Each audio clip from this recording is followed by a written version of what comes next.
Hello and welcome to another edition of Toys from the Attic. As you can see, I have my box of Rock Lords opened again, so let's see what we're going to be taking a look at today.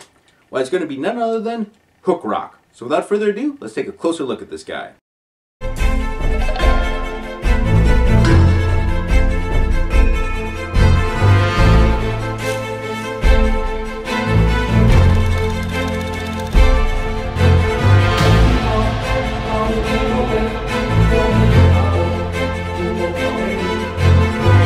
Okay, so here we have Hook Rock.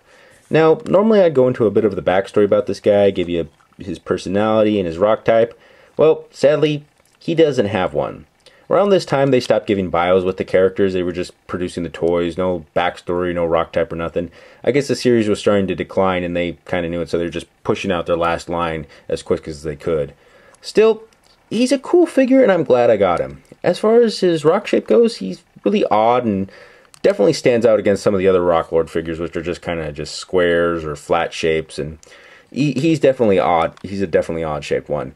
As far as his transformation goes, you just move his little hook out like this, and then you just move his legs down like this, bring his arms out, twist his waist all the way around. Let me have him facing forward.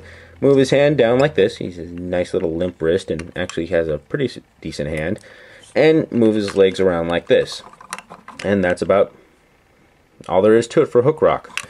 You can kind of see some nice little bit of facial features right there. He has these little beady eyes and you can kind of make a mouth out.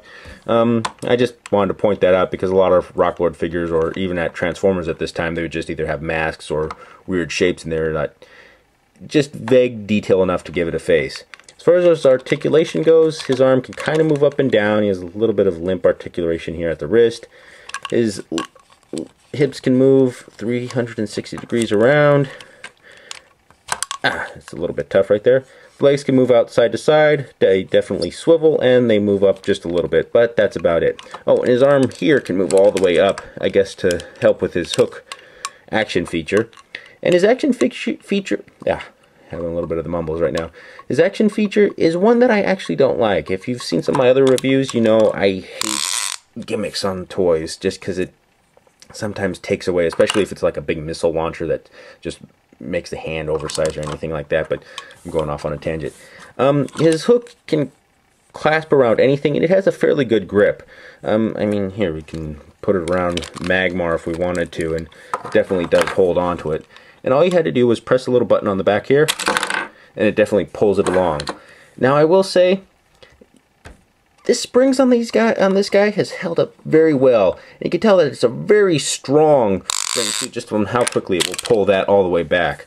I mean, most guys nowadays, if they have a feature like this, it'll kind of stop short just of getting all the way back in there. But this guy, you could definitely a lot of quality was put inside the gears inside this guy. Anyways, there's not much else that I can say about this guy. He's one that I'm actually happy that I have. As far as the gimmick features go, he's actually my favorite out of the three. Anyways, this has been a look at Hook Rock. Once again, thank you for watching. If you enjoyed what you've seen today, please feel free to like, subscribe, or leave a comment below in the comment section. Any advice for the show will be greatly appreciated. Who knows, something you suggest may appear on the show in the future.